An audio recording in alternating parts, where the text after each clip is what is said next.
En el corazón de la opulenta mansión de Angelis, un palacio de mármol y cristal en Coral Gables, el magnate Sebastián de Angelis, un hombre cuya fortuna era tan vasta como el vacío en su alma, tomó la decisión que sellaría su destino. Frente a él, temblando, no estaba una ladrona, sino Elara Vasconcelos, su nueva gobernanta.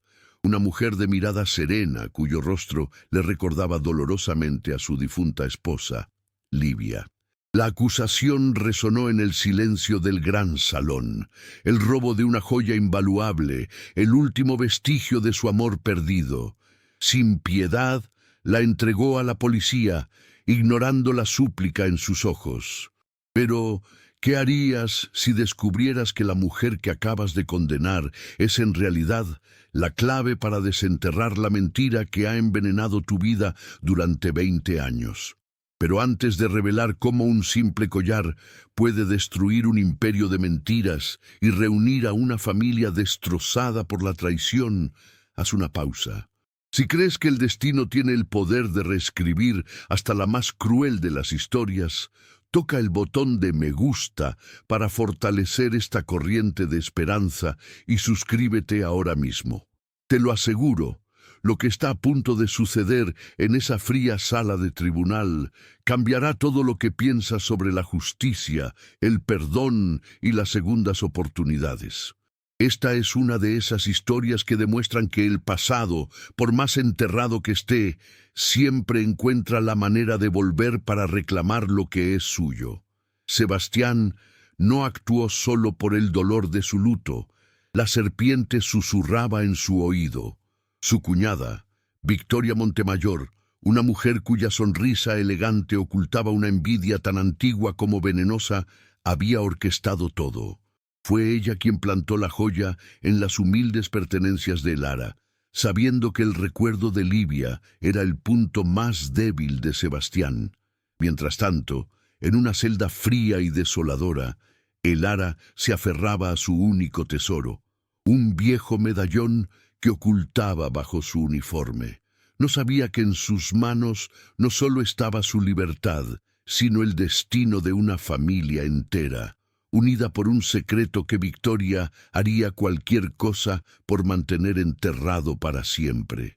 El eco del mazo del juez se había desvanecido, pero Sebastián de Angelis permanecía inmóvil en su asiento de primera fila, un espectro en medio de la sala que se vaciaba. La imagen de aquellos dos jóvenes, Mateo y Nicolás, se había grabado a fuego en su mente.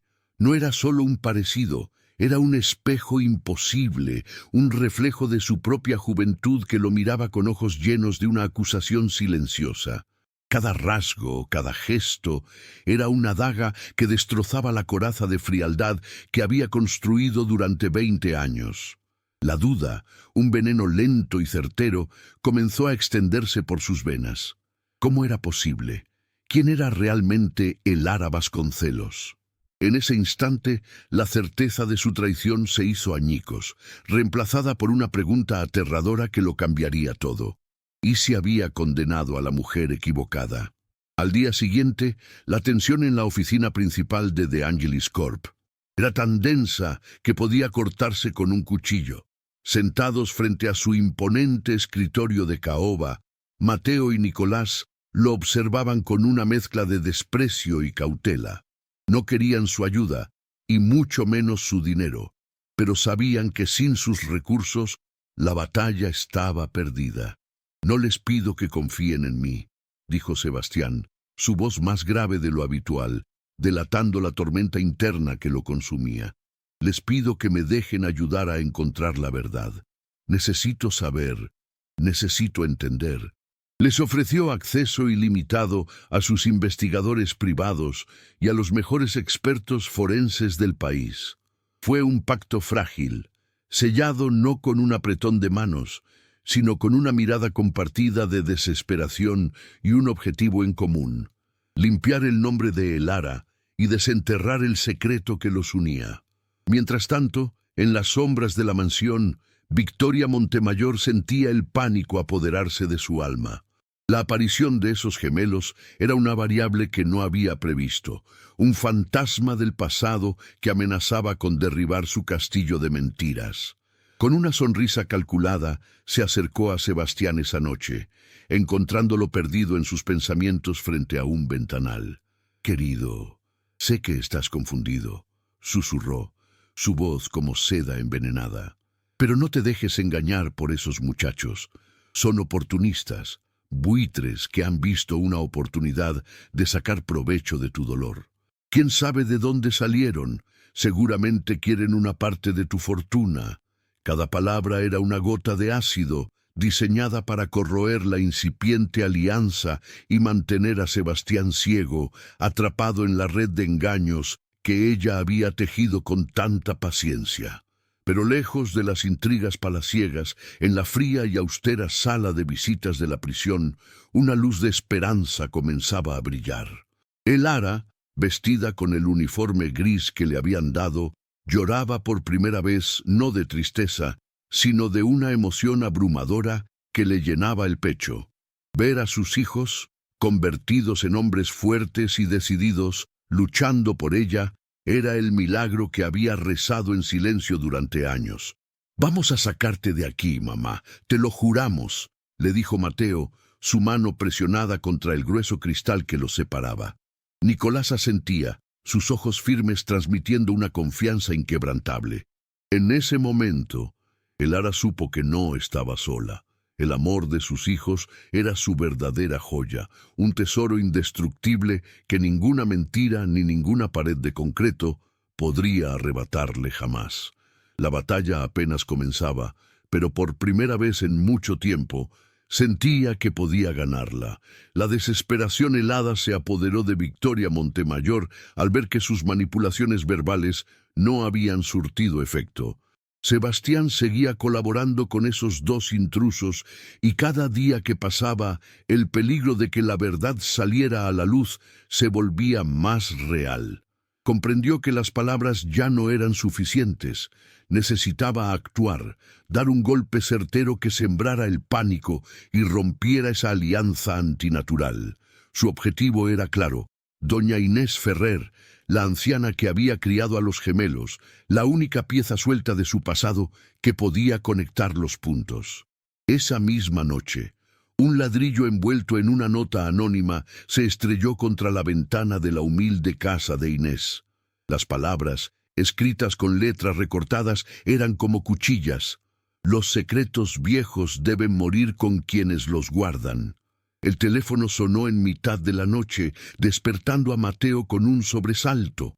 Era la voz temblorosa de doña Inés, apenas un susurro ahogado por el llanto.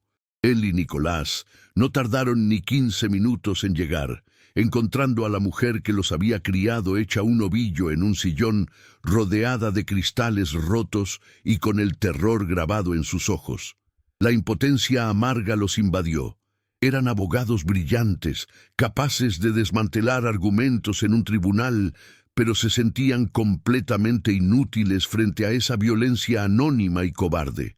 Se dieron cuenta de que habían subestimado a su enemigo. Esto ya no era solo una batalla legal para liberar a su madre. Se había convertido en una guerra sucia y peligrosa, donde las reglas no existían, y la vida de las personas que amaban estaba en juego. Con el orgullo hecho pedazos, pero impulsados por el miedo, los gemelos llamaron a Sebastián. Le contaron lo sucedido, esperando escepticismo o, en el mejor de los casos, una ayuda tardía. Sin embargo, la reacción del magnate los dejó sin palabras. Sin un atisbo de duda, movilizó a su equipo de seguridad personal con una eficiencia implacable. En menos de una hora, doña Inés estaba siendo trasladada a una suite de lujo en un hotel de máxima seguridad, bajo protección constante. Fue allí, sintiéndose a salvo por primera vez en décadas, que la anciana se derrumbó y confesó un secreto que la había atormentado por 20 años. Con la voz entrecortada, reveló que el día del supuesto accidente de Libia, ella había visto el inconfundible auto deportivo color esmeralda de Victoria, alejándose a toda velocidad de la escena minutos antes de que llegaran las ambulancias. Esa revelación cayó como una bomba en la silenciosa suite. El robo del collar, la acusación, todo palidecía ante la monstruosa posibilidad que ahora se abría ante ellos. Ya no se trataba de un simple acto de envidia, estaban frente a la sombra de un asesinato. Sebastián se quedó pálido, su mente conectando 2 décadas de mentiras y comportamientos extraños de Victoria. El dolor en su rostro era tan profundo y genuino que borró cualquier rastro de desconfianza en los ojos de Mateo y Nicolás. En ese instante dejaron de ser el millonario arrogante y los abogados oportunistas. Eran un padre y 2 hijos, unidos por un mismo dolor y una misma sed de justicia. El pacto frágil se había forjado en acero. Ahora no solo lucharían por liberar a Elara, sino por vengar a Livia. Con la confesión de doña Inés resonando entre ellos como una sentencia, la estrategia en la suite del hotel se transformó. Ya no buscaban liberar a una inocente, sino condenar a una asesina. Sebastián, con una frialdad en su voz que no había tenido en años, se dirigió a los mejores investigadores que su fortuna podía comprar. «Quiero que encuentren ese auto», ordenó, su mirada fija en un punto invisible en la distancia, reviviendo el día que perdió todo. «Revisen cada propiedad, cada registro de venta, cada taller mecánico de los últimos 20 años. Victoria es astuta, pero no es perfecta. En algún lugar cometió un error». Mateo y Nicolás observaban a ese hombre, a su padre, y por primera vez veían al titán del que hablaba el mundo. Pero ahora su poder no era para construir un imperio, sino para desenterrar una tumba y hacer justicia por la mujer que los 3 amaban. En la mansión de Angelis, el aire se había vuelto irrespirable para Victoria. Sentía las paredes encogerse a su alrededor, la mirada de cada sirviente como una acusación silenciosa. La noticia de que doña Inés estaba bajo la protección de Sebastián la había llenado de un pánico gélido. Sabía que la anciana era el único cabo suelto, el único testigo de su huida. Su mente, usualmente un laberinto de planes calculados, ahora era un torbellino de desesperación. Solo había una prueba física que podía conectarla directamente con esa noche fatal: el auto. El Deportivo Esmeralda, escondido durante 2 décadas en un viejo almacén familiar en los Everglades, era un fantasma que debía ser exorcizado con fuego. Esa noche, bajo el manto de la oscuridad, tomó una decisión irreversible. Tenía que destruirlo, borrarlo de la faz de la tierra para siempre. La corazonada de uno de los investigadores más veteranos de Sebastián los llevó a una serie de almacenes industriales casi olvidados, adquiridos por el consorcio de Angelis años atrás y nunca utilizados. Tras forzar la cerradura oxidada de la unidad 3B, el haz de sus linternas cortó la penumbra, revelando una silueta cubierta por una lona gruesa y polvorienta. Al retirarla, el color brilló con una intensidad macabra, un verde esmeralda inconfundible. El auto estaba allí, un depredador dormido, una cápsula del tiempo que guardaba el secreto más oscuro de la familia. El silencio que se apoderó de los hombres fue pesado, reverencial. No era solo un vehículo, era la pieza central del rompecabezas, el arma del crimen que finalmente había salido de las sombras para testificar. La llamada a Sebastián fue breve y directa, y su corazón se detuvo por un segundo antes de empezar a latir con la furia de la venganza. El equipo forense descendió sobre el almacén como un enjambre.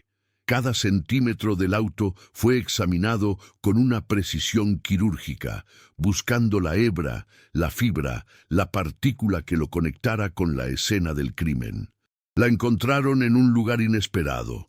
Atrapado en el mecanismo del asiento del pasajero, había un pequeño trozo de tela, un fragmento de seda con un patrón de flores diminutas. Mateo, al ver la foto que le enviaron, sintió que el aire le faltaba. Recordaba ese patrón de una vieja fotografía que su madre guardaba con recelo. Una imagen de Livia en su último aniversario con Sebastián. Era del vestido que llevaba el día de su muerte. La prueba era irrefutable. Ya no necesitaban esperar la confesión de Victoria. Tenían su crimen, conservado en el tiempo, listo para ser presentado ante el mundo. El día del juicio final había llegado. El silencio en la sala del tribunal era tan denso que parecía tener peso propio, una manta de expectación que ahogaba hasta la respiración. En el estrado, Victoria Montemayor mantenía una compostura de hielo, pero sus ojos, dos astillas de obsidiana, delataban el pánico que se agitaba bajo la superficie. Frente a ella, Mateo levantó una pequeña bolsa de evidencia transparente. Dentro, el fragmento de seda floreada parecía insignificante, pero para los presentes era el grito de un fantasma.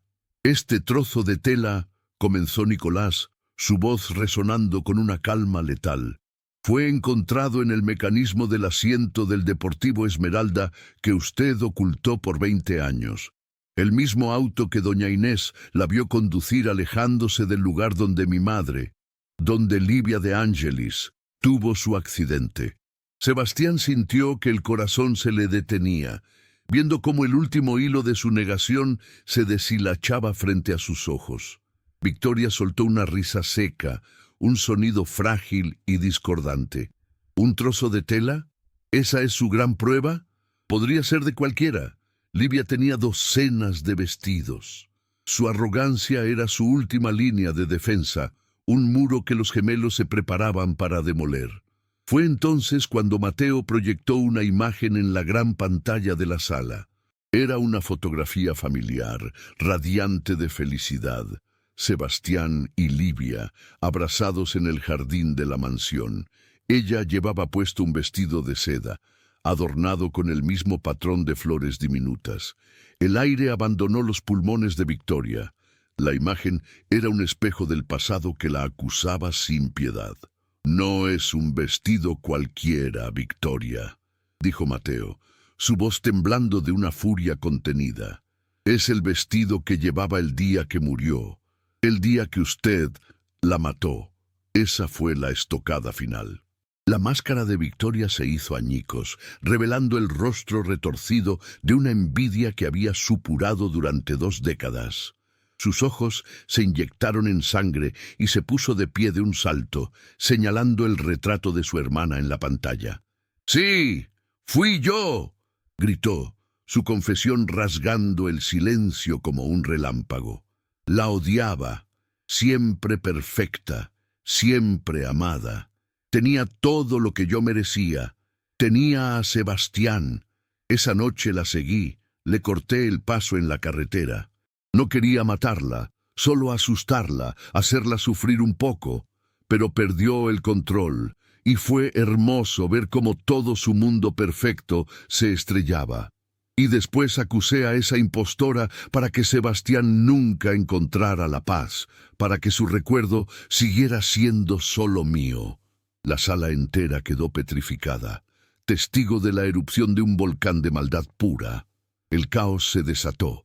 El martillo del juez golpeaba la madera con furia, pero su sonido se perdía en el torbellino de gritos y sollozos.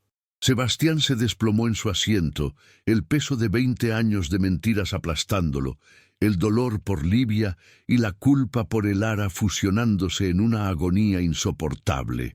Los alguaciles rodearon a Victoria, quien ahora reía y lloraba al mismo tiempo, una figura patética y rota.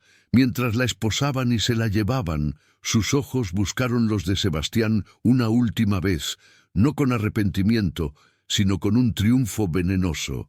La justicia, aunque tardía, había llegado de la forma más brutal y catártica posible. El imperio de mentiras de Victoria Montemayor se había derrumbado, y sobre sus ruinas, una familia destrozada finalmente tenía la oportunidad de empezar a sanar. El eco del martillo se desvaneció, pero el silencio que quedó en la sala era más profundo que cualquier sonido. Livia, con lágrimas surcando su rostro, Vio cómo se llevaban a su hermana, una figura rota por su propio veneno.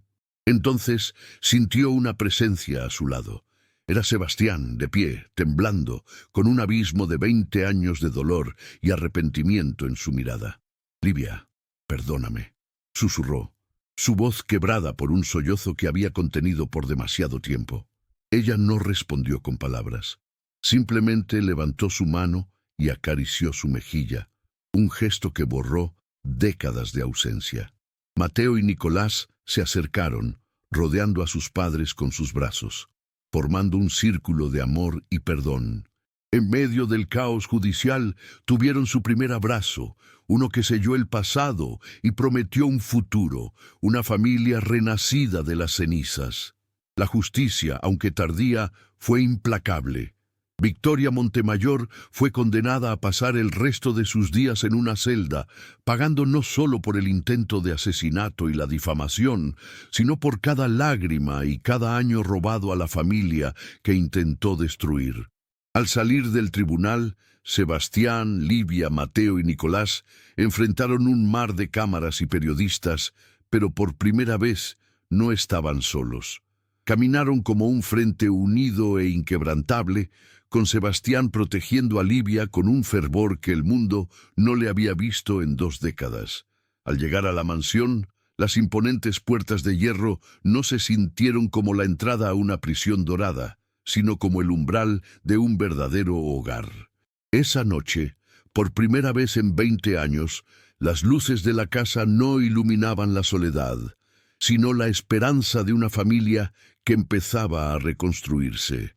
Un año después, el sol de Miami no brillaba sobre la mansión de Angelis, sino que parecía nacer desde su interior. El jardín, antes un recordatorio lúgubre de un amor perdido, había vuelto a florecer para una ocasión especial, la renovación de votos de Sebastián y Livia. Él ya no era el magnate frío y distante, sino un hombre cuya sonrisa iluminaba todo a su alrededor. Ella, vestida de blanco, irradiaba una paz y una felicidad que contagiaban a todos. A su lado, como padrinos, estaban Mateo y Nicolás, ahora pilares no solo de la familia, sino también del imperio de Angelis, dirigiendo el departamento legal con una integridad que enorgullecía a su padre. Doña Inés, sentada en primera fila, lloraba de alegría al ver el milagro que siempre supo que era posible. La prueba de que su fe nunca había sido en vano. Las noches en la mansión ya no estaban pobladas por fantasmas, sino por el sonido de las risas durante las cenas familiares y los animados debates entre padre e hijos sobre el futuro de la empresa. Sebastián descubrió la paternidad con la devoción de un hombre que había recibido una segunda oportunidad divina, recuperando cada momento perdido. Livia redescubrió su pasión por el arte, llenando los lienzos con los colores vibrantes de su nueva vida. Juntos, no solo reconstruyeron su amor, sino que crearon un legado de resiliencia y esperanza. Contemplando el atardecer desde el balcón que una vez fue testigo de su soledad, ahora se abrazaban los 4, la prueba viviente de que ni la mentira más cruel, ni el tiempo más largo pueden derrotar a un amor destinado a ser eterno. La historia de Sebastián y Livia, y de sus valientes hijos Mateo y Nicolás, no es solo un relato de justicia, sino un testamento del poder indomable del amor verdadero. Ellos nos enseñaron que un corazón puede permanecer congelado por 2 décadas, pero el calor de la verdad es capaz de derretir el hielo más espeso. La mansión de Angelis, antes un mausoleo de dolor y soledad, se transformó en un santuario de risas y segundas oportunidades. Demostraron que no importa cuán profunda sea la traición o cuán larga sea la noche, el destino siempre encontrará la manera de reunir a las almas que nacieron para estar juntas, probando que el pasado no define el futuro cuando el perdón y el amor guían el camino hacia un nuevo amanecer. Su viaje nos recuerda que, incluso en los momentos de mayor oscuridad, cuando parece que la maldad ha ganado, una chispa de esperanza puede encender un incendio de redención. La victoria de la familia de Angelis no es solo suya. Es un faro para todos aquellos que han sido traicionados, para los que han perdido la fe y para los que sueñan con un reencuentro imposible. Esta no es una simple historia. Es una promesa de que la justicia, aunque a veces tarda en llegar, siempre encuentra su camino, y que el amor, cuando es puro y resiliente, tiene la fuerza para mover montañas, desenterrar secretos y reconstruir un mundo entero a partir de sus ruinas. Su felicidad es la prueba de que los cuentos de hadas modernos sí existen. La jornada de los de Ángelis demuestra que el amor, forjado en el dolor y la verdad, es la fuerza más poderosa del universo. Si esta historia de redención y reencuentro ha tocado tu alma, comparte este video para que más personas puedan creer en lo imposible y en el poder de las segundas oportunidades. Deja tu me gusta para celebrar con nosotros esta increíble victoria de la familia sobre la traición. Y por supuesto, suscríbete para unirte a nuestra comunidad y no perderte más relatos donde el bien siempre triunfa, sin importar cuán oscura sea la noche. Juntos vamos a seguir celebrando las vueltas del destino que solo el amor verdadero puede crear. Hasta la próxima gran historia.